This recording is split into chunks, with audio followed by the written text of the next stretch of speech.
I am an engineer by training, which the old joke goes, the difference between an introverted engineer and an extroverted engineer is that the extroverted engineer looks at other people's shoes.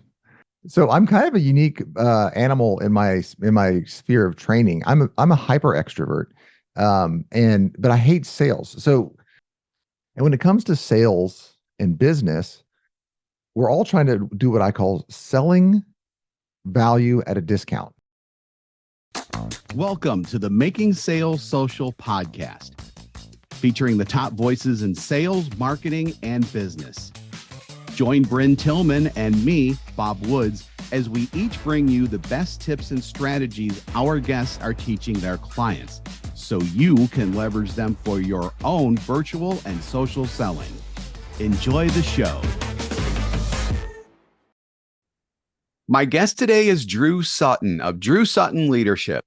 Drew is a CEO mindset coach, a John Maxwell certified coach, and a 32-time inventor, which is amazing. I don't know if I've had 32 completely different ideas to invent on in a decade, much less actually invent things. So that's just amazing. Drew helps corporate teams get unstuck and back to building an exciting future. He helps teams map and understand the complex challenges that surround both them and their customers. And then he helps them with custom solutions from proven systems so they can get back to work building tomorrow in the future, like that type of thing. Drew also has his own LinkedIn live show called the Drew Sutton Leadership Show, where he speaks with leaders in all different types of businesses. I was on a show last week. It really is a thrill ride. It's very entertaining. I had a lot of fun doing it. I'm sure anyone and everyone who listens to it has fun while they are listening to it. At the same time, though, there's a lot of knowledge and value that is delivered as well. So it's definitely in that edutainment type of thing that I love and that a lot of people just love because people don't want to be just, taught and preached at. They want to have fun while they're doing it too. And the show really captures all of that. So as you can probably imagine, Drew is also a speaker. He's a facilitator, angel investor, and probably a lot of other things that I'm not even thinking of right now. An added bonus for me personally, Drew is located in the Lexington, Kentucky area. That's where I'm at as well. Woohoo! Represent BBN Go Cats.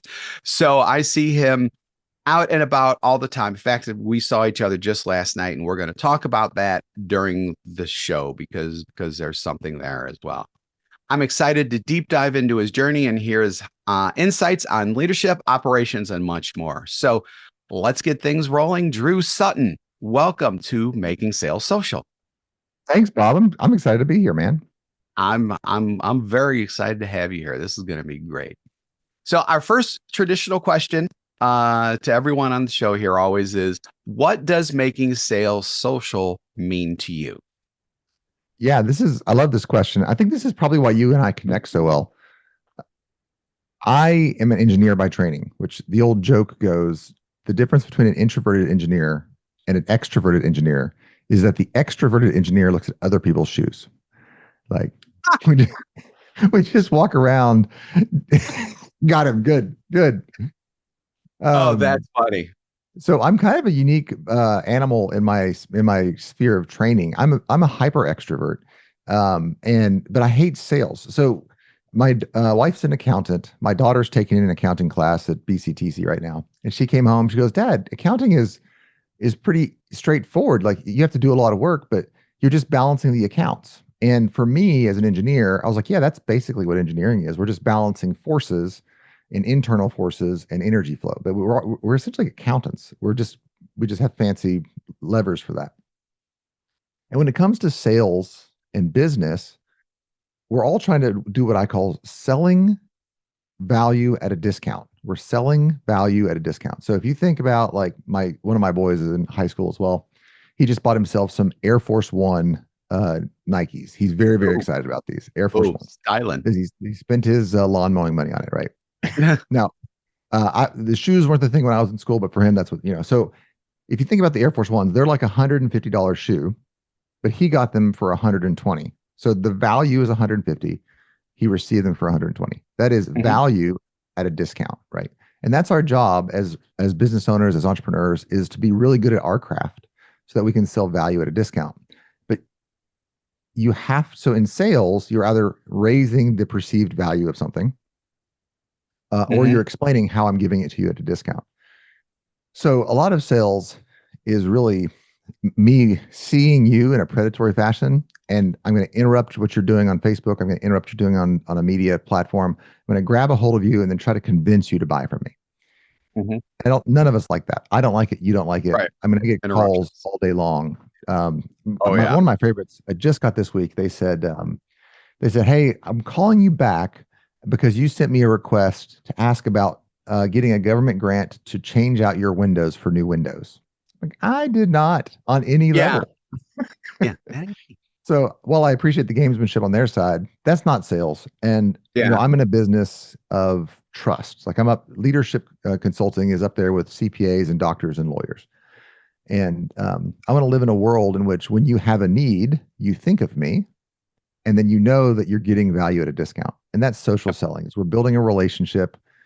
I have another friend that's in sales, and he calls it there's hunters, which is what most the sales folks that we generally don't like. They're hunters, and there's Hmm. farmers. Yep. And social selling is farming. We're planting seeds, we're nurturing the seeds. And when it's right, and it doesn't have to be right for everybody, but when it's right, you're in a business, you're stuck, you're frustrated, you haven't taken a vacation for 2 years, you're having employee problems. I want you to be like, you know what? I can trust Drew to help me with that one. That's social selling to me. 100% could definitely love that explanation. So, let's talk a little bit more about what it is that you do now. Can you tell us more about the specific groups or types of businesses you work you work with in your leadership culture and or coaching, and what are some of the common challenges that they face, and how do you help them overcome these challenges? Yeah. So I love the phrase riches are in the niches. That's what people tell me. They're like, oh, so, you start this business. I come from engineering. And I lived behind a technical wall of secrecy. So all of the stuff that I did with my core group of folks. I had about 35 people that I directly ran.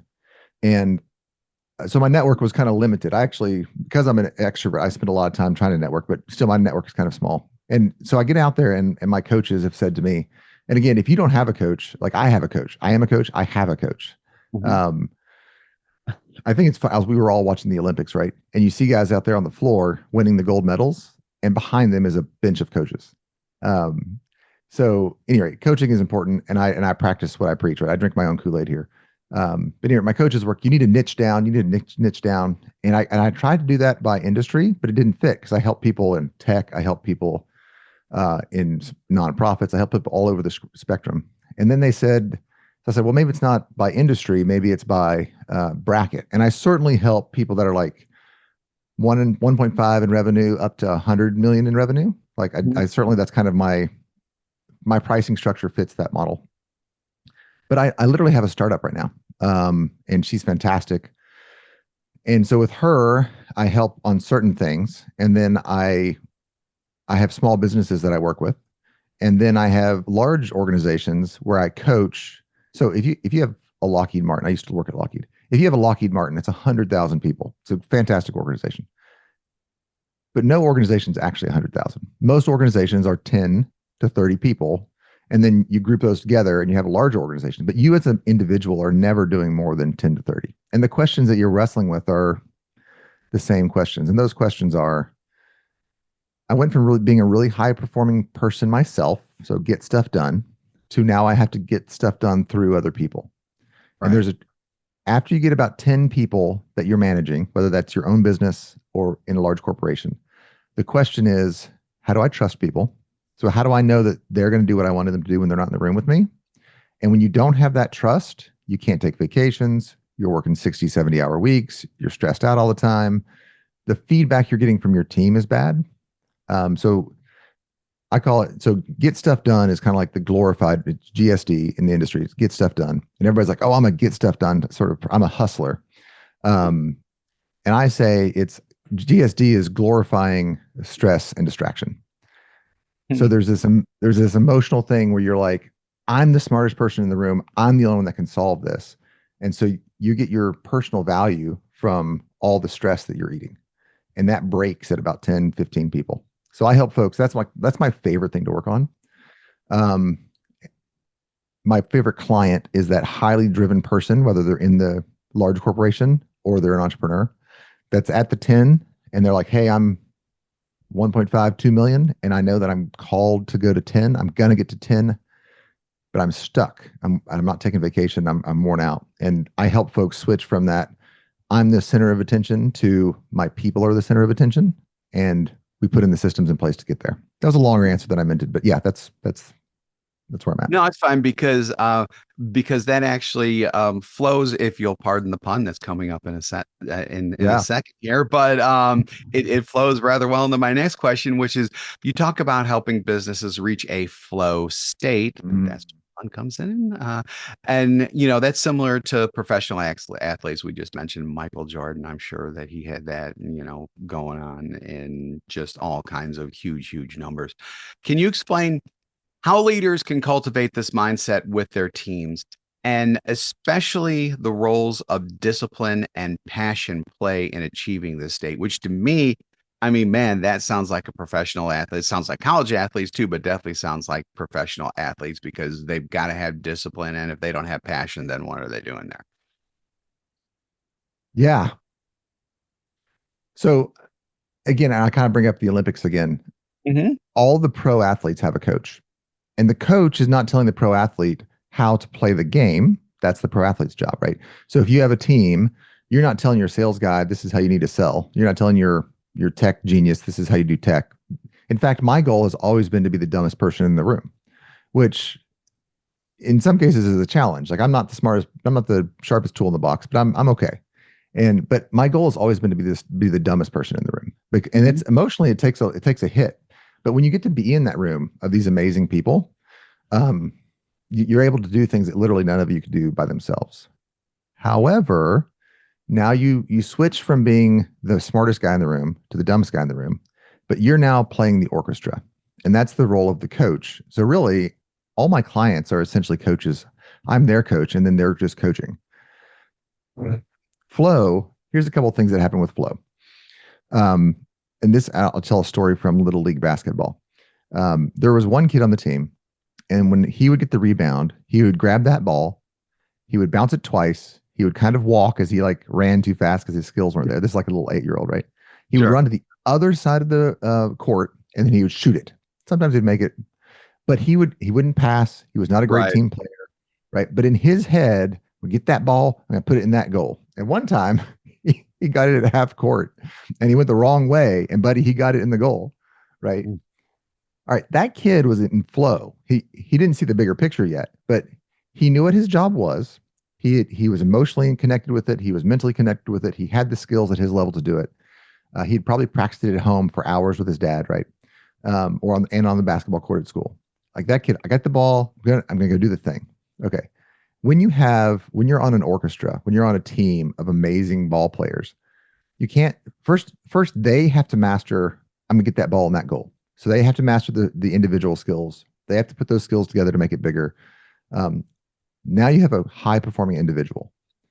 A high performing team has to practice the plays. So again, there I am. I'm a basketball coach. Little league basketball. These kids don't know how to throw a screen, and much less a pick and roll, much less a play. So I put little X's on the ground, and I put the kid on that. And I said, okay, you start at the baseline, you run to here, and then you go to there, and then you roll around him, and then you go score. So I'm just adding a little bit of a skill. Right. That is team play, not individual play. So you individuals have to be good, but then you as a coach you have to run small plays, and then eventually I added in a defender, and then eventually I added in the whole team, and now we have a play, right? So I tell folks, R&R is in the R&R. So your rest and relaxation is in your roles and responsibilities. And so to get flow as a team, much like the individual has to go home and practice, right? You have to practice as a team, and the coach has to say, okay, this is your position, this is your job. And then when we all do that job together, we have a play. We have a pick and roll play. We have a throw in play, whatever. So most folks at the GSD stage, they got 10 people. You have a meeting and everybody raises their hand. They hate meetings, right? Here's how you know that you need this help. If you think to yourself, meetings are worthless, we would get so much more done if we didn't have meetings. Yeah. We probably should have a conversation. It's super common. I was there. But when everybody in the meeting comes in, the electrical engineer comes in, the mechanical engineer comes in, the stress guy comes in, the human factors guy comes in, the production guy comes in, the supply chain guy comes in, and you say, this meeting is to discuss assembly number one. Everybody knows their roles. Everybody knows their role in the conversation. Everybody knows the stuff they're going to add, and they know each other's side. Like if I'm the point guard, then I know what the other guy's going to do, right? Hmm. So I'm not the other guy. I'm not posting up down underneath the goal, but I know what he's going to do, and he knows what I'm going to do. So when he sees the signal, he's going to count in his head 1, 2, 3. He's going to move. We're going to execute the play. Now you're in flow, and when you do that enough, you don't even have to count in your head. It's just you know what the other guy's going to do, right? Right. So on a team, if you want to have rest and relaxation as the boss, everybody in your team needs to know exactly what they do for the organization, and they need to know their handoffs to each other. So Okay. R&R is in the R&Rs. Rest and relaxation is in the roles and responsibilities. That's what I generally train folks on. The first we get together, we do one or two things first, and then the third thing we do is we start listing everybody's roles and responsibilities. And I get a lot of pushback on it. Folks are like, we don't need to do that here. We're a team. Everybody just picks up the garbage when they need to pick up the garbage. And that works, except that your key programmer is now spending time emptying the trash and refilling the coffee pot, it's a great team player move, but essentially you're paying him a senior programming Right. salary to take out the garbage. And that's just bad business. And once you engage that, the other resistance that we have is folks are like, well, I don't want to live in an organization I don't want to be a cog in the wheel. Right. That's well, so let's change the phrasing. Don't say I don't want to live in a cog in the wheel. Say I want to be on the court in the pro ball game. I want to be the guy that's chosen. I don't want to be on the bench in the pro ball game.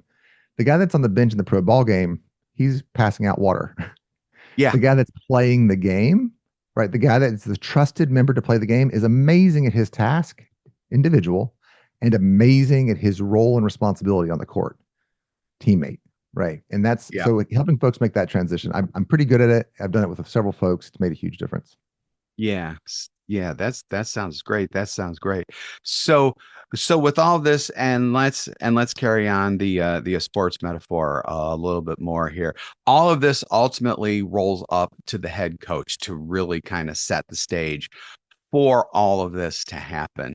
So as a CEO mindset coach, what are the most common mindset barriers that they face in implementing this kind of thing? And how do you help them shift their perspective to achieve the breakthroughs that, or even just the shifts? It may not be a breakthrough, it just may be a shift, but to achieve what they need to do to get their teams thinking in the way that you just described. Yeah, the first thing you have to do as the CEO, when this is different from GSD. So here I am, I'm the amazing contributor, like I make miracles happen, right? That guy, which you're still that person. In that case, you work long hours and you do the hard work. Oh, let me put down my hand there. Sorry. You work long, you work long We all know you're hours here. and you do the work. The CEO, he asks himself, what's its priorities? My favorite story on priorities is Richard Branson. He says you should write down your top 10 or 15 priorities for the year. Every year in January, you should write it down. And then you think about it for a while. Then on another piece of paper, you should write down your top 3 priorities. And then you should go back to that first piece of paper and throw it in the trash. And what I get from a lot of folks is they'll say something along this line. I just can't get as much done as I used to. That's one way it comes out. The other way it comes out is, I think I just need to be more disciplined, or I need to work harder. I need to talk with my wife, and I need to figure out a way to get some more hours in the day, or I need to hire a second me. That's why all this comes out. And I tell each of those folks, actually, you need to set priorities and you need to say no to a bunch of stuff.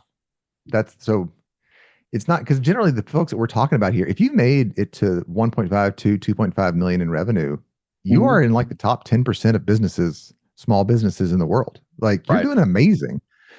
Your next problem is not more work and more hustle. Your problem is saying, no, I'm going to chase this bigger piece of the pie. And Yep. then, like, I have a client right now who hired a fantastic sales guy. And I said to him, hey, can you do me a favor? Can you give me 2 weeks of nothing but training this sales guy? And he was like, what? I was like, I want you to put all your other projects on hold. I want you to stop everything. I want you to pour into this guy. We'll call him Craig and Jim. Craig, I want you to pour into Jim and give me 2 weeks. Then once Jim's up and running, because Jim is totally a fire forget type of guy. He's amazing. Um, Jim will be able to run. But if you like give Jim 2 or 3 hours of your day every other day, then we're gonna be paying Jim's full rate and we're gonna be stretching him out for a month and a half before he's Right. useful. So priorities. Drop everything. Actually, the phrase priorities, if you add an S to it, it actually neuters the word. The nature of priority Ah, is ah, priority. I Like if never you have thought about that. priorities, You're you absolutely don't have right. any priorities. Yep. Yeah, Yeah. yeah, yeah. It's like something I always heard. If there's, if something is absolutely urgent, this is absolutely urgent. If everything is absolutely urgent, then nothing is urgent. Nothing is absolutely urgent. Yeah, yeah, yeah. Yeah. And that's the GSD guy accepts 10 most important tasks. He works them simultaneously in multitasking, and he doesn't get any of them done for a month. The CEO accepts one priority task, knocks it out this week, accepts a second priority task, knocks it out, and at the end of a month has 4 or 5 things done. Mhm. Right. And that's how you gain momentum because small wins, like if you want to do the Dave Ramsey debt snowball, small wins build emotional passion in your team. Your Mhm. team's like, we're doing this, we're doing this, we're doing this, and they get wins, wins, wins. And then their subconscious and your subconscious can take on bigger challenges because you believe in yourself because you got all those small wins. You don't have to say yes. You're not worried about people liking you or being like, what? Why didn't you come to the networking event? Which you all should come to our networking event, by the way. And we're going to talk about that in a little bit. Fly into Lexington, Kentucky. You can do it. But anyhow. Yeah. Yeah. So priorities is the number one thing I work with. And then the second thing that I work with CEOs on is you make a bunch of oaths when you are young. You're like, well, when I get in charge, when I have my own company, when I'm in charge of that division, I'm not gonna. And then you like enter whatever the phrase is. Mhm.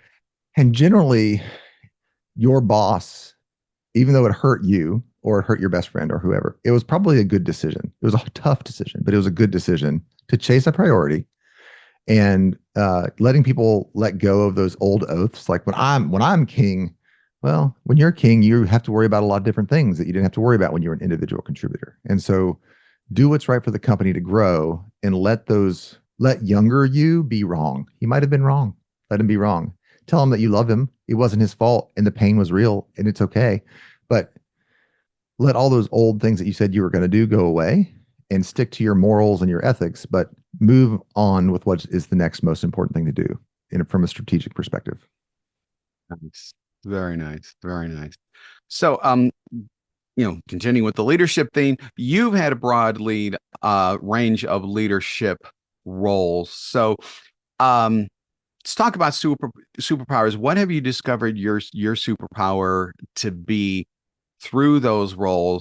And I guess probably a good way to lead out of that is when you determine your superpower, how do you help leaders determine their superpowers as well?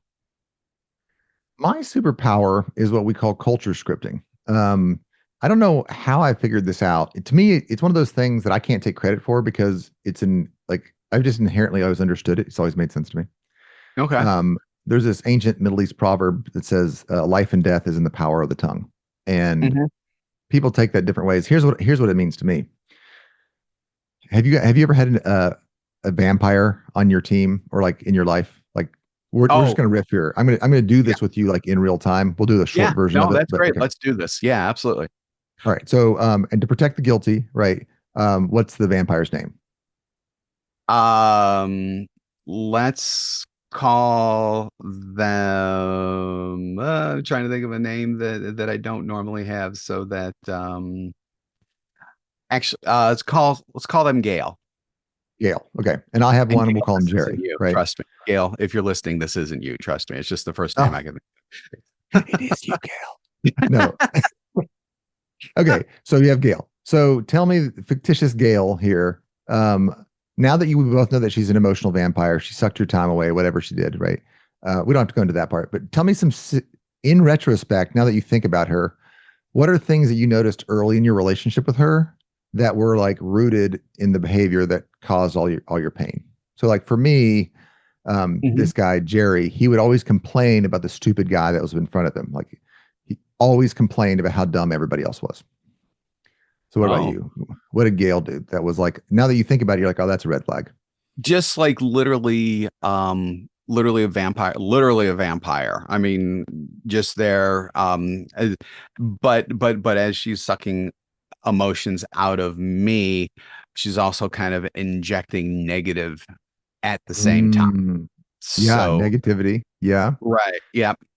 yeah. And then like, was there like this element where they would come over to your desk and be like, "Can you believe Paul?" And there would be like this pregnant pause where they were like inviting you into Right. the, Yeah. yeah, Yeah. yeah, Yeah. You're like, oh man. Okay. No, I can't believe Paul. What happened? right. Yeah. And then another one that often comes up is they will complain about how hard the task is, no matter what the task is. Like, I can't believe I have to call Sarah. This contract is so hard. Hmm. I can't, like, I don't have time to do that. I'm sorry I'm late on this. Right. Do you recognize these sort of statements? Yep. Okay. And I'm speeding this through because we have a shorter show here. Well, yeah. Normally I Yeah. would Yeah. do this in about 30 minutes. So this is called all right, well, we'll finish up here. So I'd say, okay, so now that we have some characteristics of what a vampire is, um, what is the opposite of a vampire? Like, tell me somebody that you really liked.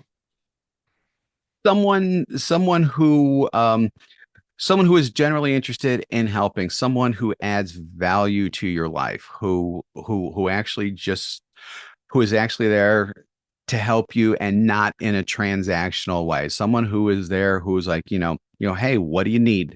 If you need something, let me know. If you want me to leave you alone for a little bit, let me know that too. But I'm here to help you in whatever way that you might need. It's probably Yeah. the easiest way to do it. Yeah. And for me, the only thing I think I would add to that is somebody that would challenge me and be like, hey, man, this is your Oh, yeah. bailiwick, right? Like, not in a Yep. cruel, not like, hey, you're screwed, I don't care, but like somebody that would say, Drew, honestly, this is your task. You just need to buckle down and get it done. Like I had a boss that his name was Brad. Brad was amazing. He used to do that to me occasionally. He'd be like, I hear you. Are you done complaining? Because you got to get it done. Like you can either not get it done or get it done. Get it done. Yep. Okay. So now what we've kind of structured here is we have the beginnings of a definition of a vampire and the Mhm. beginnings of a definition of a great employee, right? Um, so one of the key characteristics of a vampire from the mythology is that a vampire can't see themselves in a mirror. Yeah, right. Yeah. And then the only way to kill a vampire is with sunlight or staking him through the heart, Right. right? So an emotional vampire or an organizational vampire, you have to take a stake, which is I need a discrete deliverable on a discrete timeline. You have to stake them to the wall, or you have to bring in the facts and shine some light on the situation. Sometimes it's more management or inspection, right? So Yeah. you stake them or you bring the sunshine. Those are the two things, right? Good folks don't really need stakes, though they will request a stake because they want to know, what do you need from me, when do you need it done? Yeah. So vampires run away from stakes. Good people ask for stakes. Mhm. Vampires run away from inspection. Good people love to get caught doing the right thing, right? All right. So now we've pretend like we've had this conversation and we both laughed a lot about your experiences and my experiences, blah blah blah. Now I have the beginnings of a little kernel of a culture script. And the phrase is vampires suck. Yes. So you're like, oh, so when I was at They suck. Lockheed, I had three whiteboards up on my wall. And the middle one was the handles board. I used to call them handles instead of culture scripts. Um, so I had 12 phrases that meant a lot to me. If you worked for me, I wanted you to understand these phrases. And so everybody that came into my department, I did an onboarding process over about Mhm. 10 weeks. And once a week, I'd take you out for coffee. So it's exactly like a training video, except I'm not teaching you how to do your job. I'm not teaching you how to put in your time. I'm not giving you ethics training. We're going to Right. riff on ethics training for a second. Um, I so love it. if I don't have ethics, what does ethics training do for me? Right. Yeah. So my favorite It- moment on ethics, I had to go to ethics training, and this is a Tuesday. I was already scheduled for Thursday. So for those listeners on there that are like, hey, what? So I walk into the thing on Tuesday. It doesn't matter. I was in the room for some other reason, and my boss was like, hey, are you here for ethics training? I was like, yeah, let me see the sign-in sheet. So he gave me the sign-in sheet. So then I signed in and I left, like right then. Just he was like, Great. you can't, it's ethics training. And I was like, well, I took it last year, but I forgot. And I don't know why you're mad at me. Like, what's wrong with this here? And he was like, Drew, anyway, so that's I took it on Thursday. I want everybody to understand. I understood, but from the comedy of the moment, he was completely flabbergasted. Okay. So, so, so let's get into culture scripting just a little bit more. I mean, just what exactly is it? You kind of touched on it. What exactly is it? And using it to shape internal culture a little bit more. Yeah. No, good call for me to refocus there. Peter Drucker says that culture eats strategy for breakfast. Yeah, So heard that. GSD has no strategy at all. GSD is just chaos, and you're just making piles of dirty clothes. It's just chaos. CEOs begin to be strategic, right? They're thinking strategically. They have clarity on where they're going. They have an empowered CEO, clarity, empowered workforce, optimized operations. Clarity. Okay. Culture scripting, you can't have strategy. Like, let's say that you're a vampire and you work for me, and there's like four other folks and they all work for me. I can't build a world known brand on vampires, right? Right. My people, my culture determines what my strategy is, far more so than the reverse. So then you would say, I have to figure out culture. Well, a lot of people essentially hire and then fire until by random attrition, they get a culture they can work with, which is very different than a culture that they want. They just like get the culture they have. They slap a couple of value statements up on the wall that people read once a year in their ethics training. Yep. Yeah. No, yeah. No. Ethics training. Actually, what you're experiencing right now, ethics training is a culture script. I tell the story about ethics training. Everybody laughs at it. But from now on, I have the phrase, well, at least it's not ethics training. So what I've done in the comedy business is called a callback joke. Yep. And so it's a callback. Yep.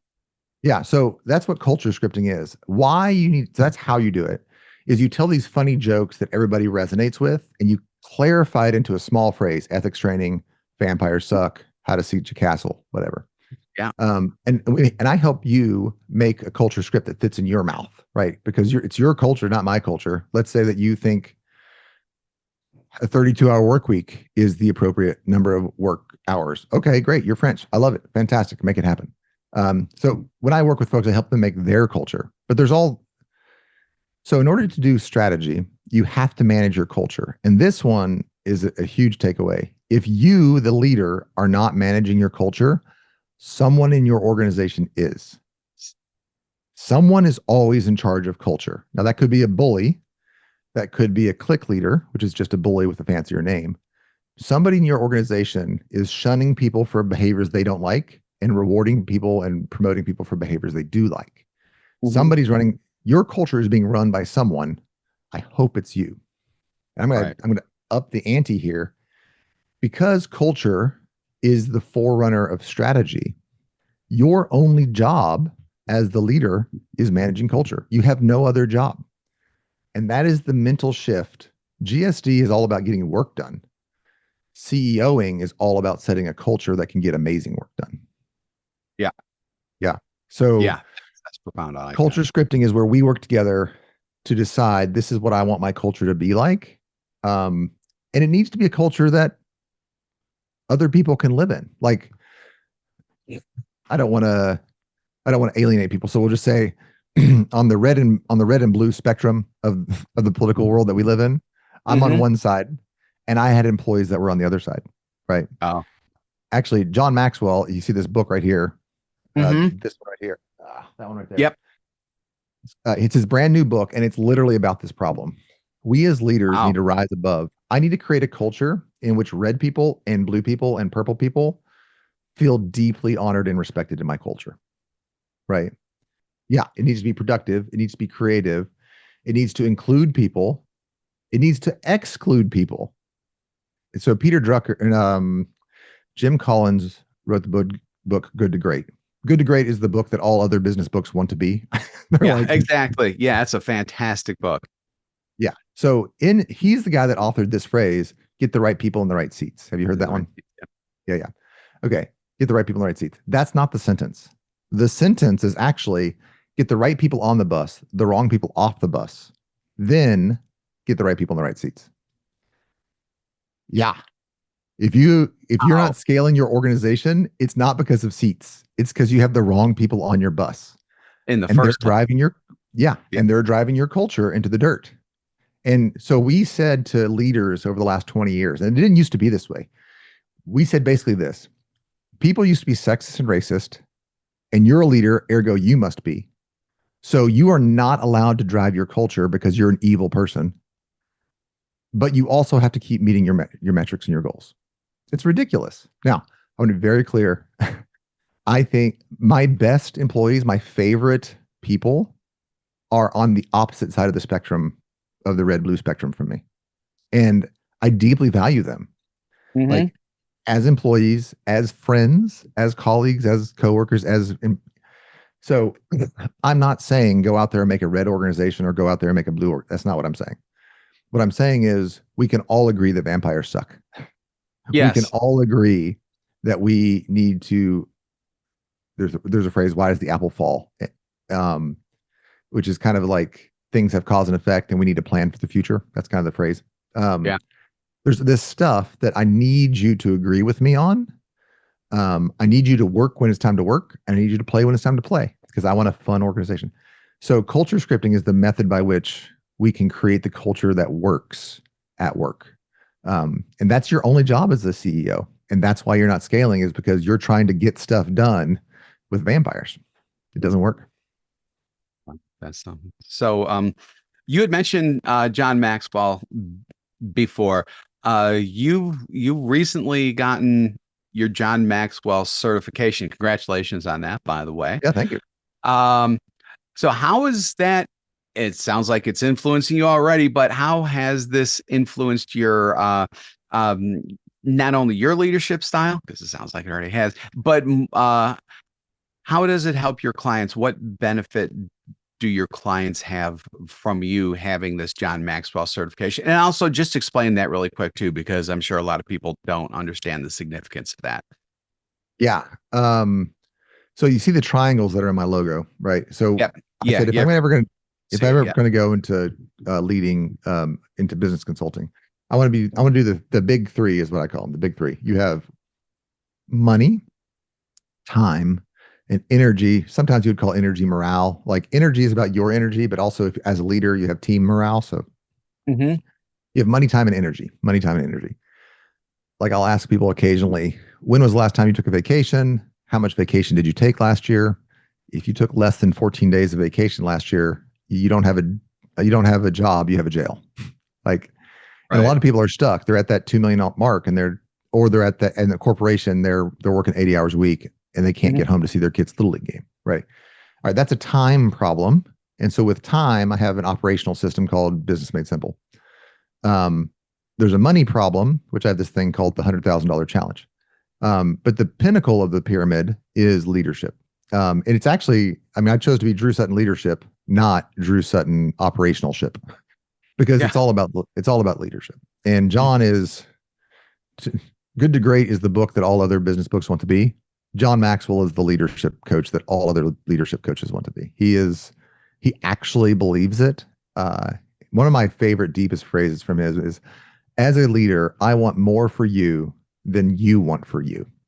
Yeah. And it's for you. Like I don't want a lot of charlatans want you to grow so that they can harvest you, right? Like I want you like in a lot of corporations, a lot of middle managers just want their metrics met, and you're the method by which they're going to meet their metrics.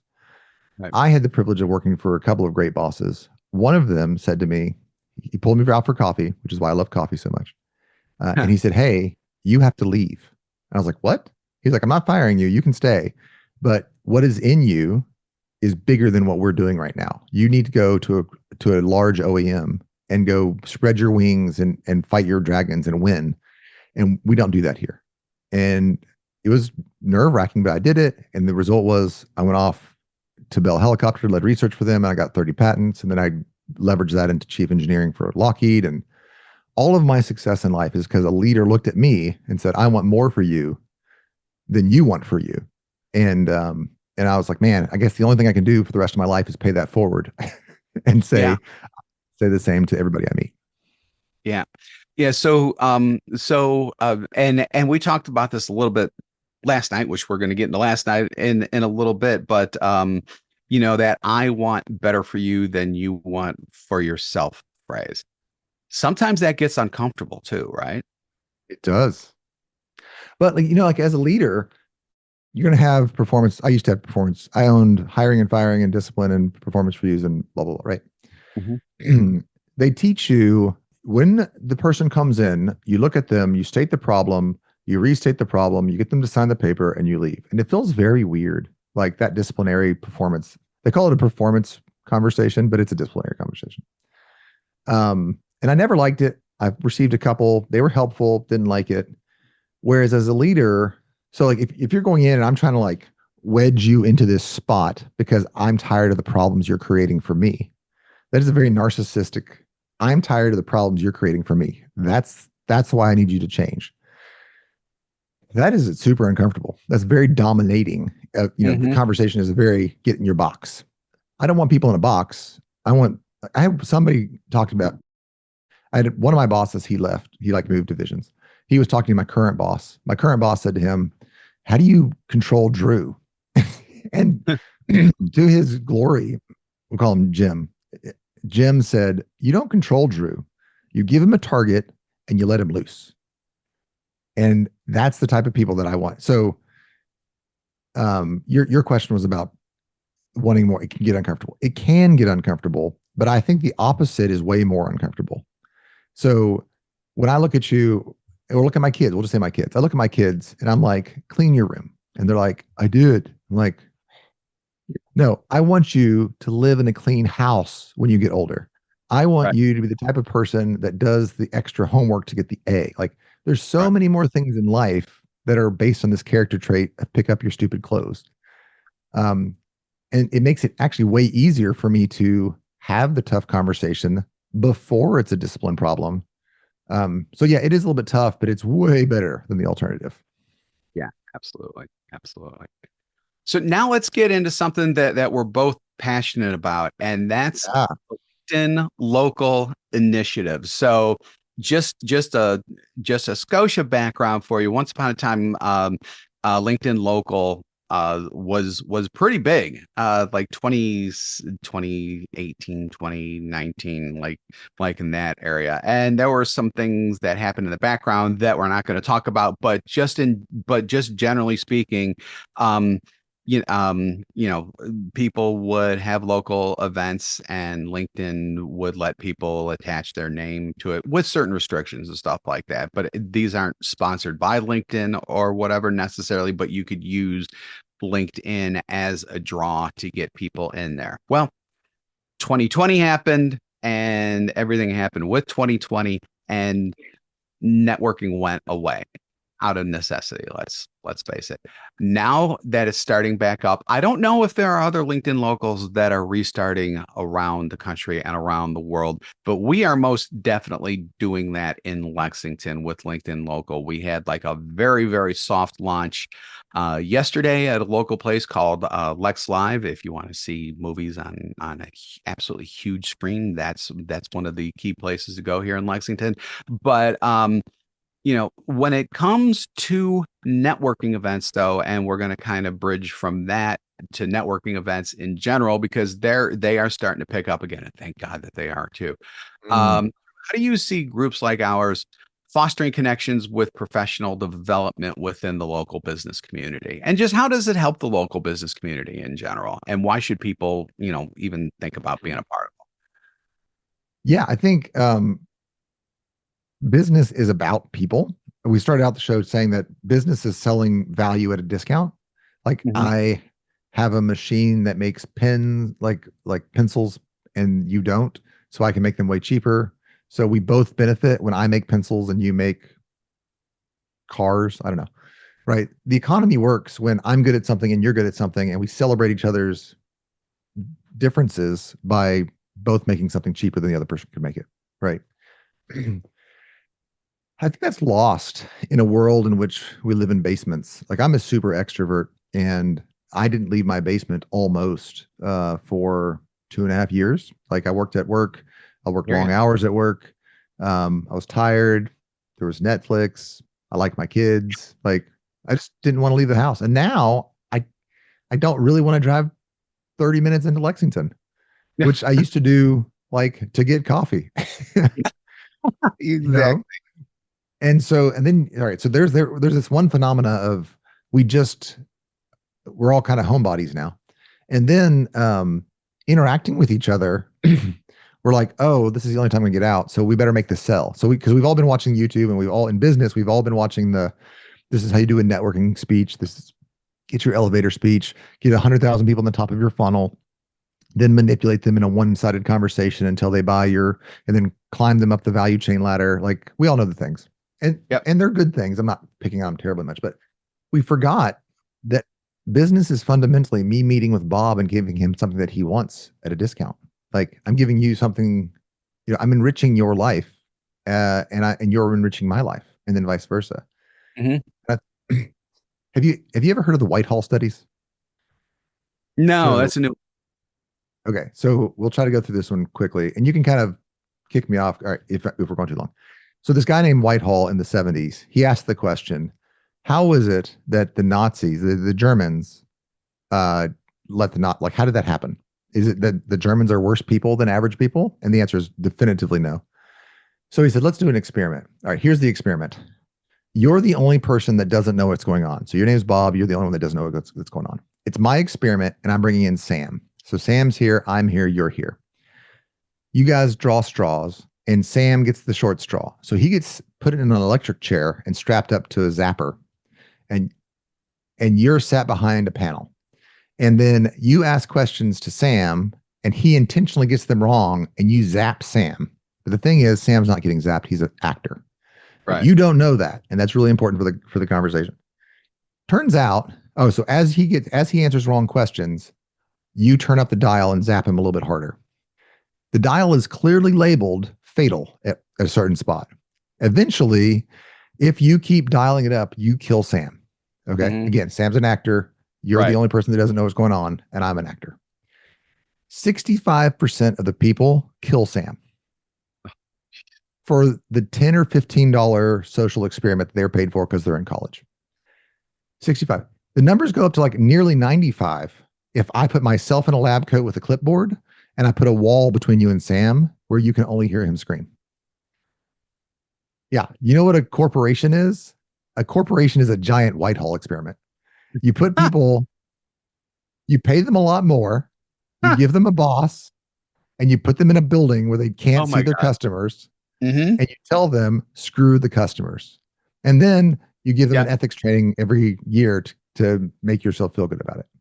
Right? That's corporations. It's all corporations. I've worked for some corporations. There's good and bad people in it, but the incentive structure of the organization is a Whitehall experiment. Okay. Small business, medium business is different. Every client that has chosen to work with me is a friend who has trusted me with their most valuable resource, their time, not their money, their time and their trust. Man, that's what business is. Business used to be that. It's just a whole bunch of people that are like, hey, he's the best apple picker. Hey, he's the best veterinarian. Hey, he's the best coal digger. Yeah. That's business. And we lost that kind of in the 2000s during the internet bubble, but we lost it during COVID. And to be a small part of, like, I just met a guy named Tim Brown at the event. he and I apparently have been circling each other for the last 6 months. Like we both know several people, and both of our people have told each other we should meet each other. And we finally met each other, and we're 100% going to do some work together. That's Like, great. man, that's what like, and that's why you don't get into business to be mean. You get into business to literally serve other people. And it's super exciting. And to be able to be a part of that that gets me jazzed up. That's why I'm involved. Anyway, Yeah. so I kind of went on a rant there. Yeah. And that's why, introvert, extrovert, doesn't really matter. Go to networking events and tell me if I'm speaking out of turn here, but at least when I'm at a networking event, if I see someone and it's kind of like, oh, I think that they might be a little introverted, let's see if I can go over and see if they want to be introduced to someone to kind of break that down a little bit. And if nothing else, just make their trip to that event worth it for them. I mean, I would encourage people to do that. Drew actually has something that he does at networking events that helps with that as well. And Drew, we weren't going to talk about this originally, but I think that this is really important. So, why don't you talk just a little bit, really quickly, about how you facilitate that type of thing? Yeah. So the first thing to understand is that we all love stories. Like the best comedians are storytellers, not joke tellers. The best politicians are storytellers. The best leaders, culture scripting is all about storytelling, right? So you can go up, and we're all been told to do an elevator speech. And I hate elevator speeches. I hate Yeah. giving my elevator speech. You hate hearing it. You hate giving me, like, nobody likes the elevator speech. Somebody said that we should make one, so we all made one, but nobody likes it. In fact, whenever I give my elevator speech, I always tell folks, okay, but I'm going to put on my commercial voice when I do it. And I'm like, hey, well, That's a great idea.